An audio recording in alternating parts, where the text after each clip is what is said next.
अगर मान लीजिए कोई दो कंट्रीज हैं, उनके बीच में कोई डिस्प्यूट हो जाए, या कोई दो कंट्री के सिटीजन्स हैं उनके बीच में कोई प्राइवेट डिस्प्यूट हो जाए, तो ऐसे डिस्प्यूट्स को रिजॉल्व करने के लिए इंटरनेशनल लॉ को यूज किया जाता है। ये सबसे पहले जेरेमी बेंथम ने यूज किया था। और जो इंटरनेशनल लॉ है इसको एक वीक लॉ समझा जाता है क्योंकि इसके पास कोई बाइंडिंग फोर्स नहीं होती है। अब जैसे आपने इंटरनेशनल ऑर्गेनाइजेशन के बारे में पढ़ा होगा, आपने यूएन के बारे में पढ़ा होगा, सिक्योरिटी काउंसिल के बारे में पढ़ा होगा, तो अगर हम इंटरनेशनल लॉ और डोमेस्टिक लॉ का कंपैरिजन करते हैं तो इंटरनेशनल लॉ को एक वीक लॉ माना जाता है, वहीं जब हम डोमेस्टिक लॉ की बात करते हैं तो ये एक स्ट्रॉन्ग लॉ माना जाता है। अब ऐसा क्यों है? क्योंकि जो हमारा इंटरनेशनल लॉ होता है उसकी कोई बाइंडिंग फोर्स नहीं है, उसकी कोई इन्फोर्समेंट अथॉरिटी नहीं है। लेकिन जब हम डोमेस्टिक लॉ की बात करते हैं, आपने इंडिया में देखा होगा CBI is there, ED is there, police is there, तो इनके पास एक इन्फोर्समेंट का मैकेनिज्म होता है। और वही जब हम इंटरनेशनल लॉ की बात करते हैं, वहां पर जितने भी डिसीजन लिए जाते हैं वो कंसेंट ऑफ द स्टेट से लिए जाते हैं, जबकि यहाँ पर ऐसे कोई कंसेंट की रिक्वायरमेंट नहीं होती है। हालांकि कुछ ऐसे मैटर होते हैं इंटरनेशनल लॉ में भी जिनमें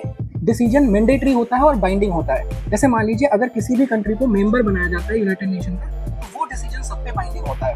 जैसे यूएन का बजट है, ये ऐसे डिसीजन होते हैं जो सभी पर बाइंडिंग होते हैं। लेकिन मेजॉरिटी केसेस में जो इंटरनेशनल लॉ है उसको हम वीक लॉ मानते हैं, और जो हमारा डोमेस्टिक लॉ है उसको हम स्ट्रॉन्ग लॉ मानते हैं। For such more informative videos you can follow us.